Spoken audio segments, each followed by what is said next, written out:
அன்பு தமிழ் நேய நெஞ்சங்களுக்கு நெஞ்சார்ந்த திருக்குறள் வணக்கங்களை இனிதே உரைத்துக் கொள்வது உங்களின் அன்பு தோழர் பா. மூவேந்திர பாண்டியன். ஆம் தோழர்களே, இன்றைய தினம் திருக்குறளில் பொருட்பாலில் 83வது அதிகாரமாக உள்ள கூடா நட்பு என்ற அதிகார தலைப்பின் கீழ் அமையப்பெற்ற 824வது திருக்குறள் என்னவென்பதை கண்டு தெளிவடைய காத்திருக்கின்றோம். கூடா நட்பு என்பதற்கு பொருந்தாத நட்பினை கைவிடுதல் வேண்டும் என்பது அதிகாரத்திற்கான பொருளாக நம்முடைய வள்ளுவர் அழகாக வடிவமைத்து தந்துள்ளார். இப்பொழுது நாம் 824வது திருக்குறள் என்னவென்பதை கண்டு தெளிவடைவோம். முகத்தின் இனிய நகா அகத்தின்னா வஞ்சரை அஞ்சப்படும்.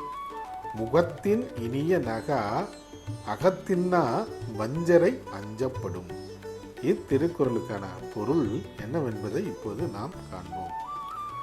முகத்திலே அழகிய சிரிப்பினையும் உள்ளத்திலே வஞ்சனையும் கொண்டுள்ள நட்பினை நாம் கொள்வதற்கு அஞ்ச வேண்டும் என்பது இத்திருக்குறளின் பொருளாக உள்ளது.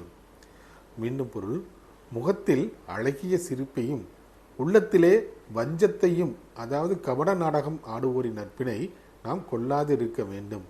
கொண்டால் நமக்கு நிச்சயம் தீமை வரும் என்பதை உணர்ந்து அந்த நட்பினை நாம் கைவிட வேண்டும் என்பது இத்திருக்குறளுக்கான பொருளாக உள்ளது. ஆம் தோழர்களே, உள்ளத்தில் சிரிப்பையும் அகத்தில் வஞ்சத்தையும் காட்டுவோரின் நட்பினை நாம் எப்போதும் கொள்ளாதிருந்தால் நமக்கு எப்போதும் நன்மையே கிடைக்கும் என்பதை உணர்ந்து வள்ளுவரின் வாக்கினை அறிந்து நாம் செயல்படுவோம். நன்றி, வணக்கம்.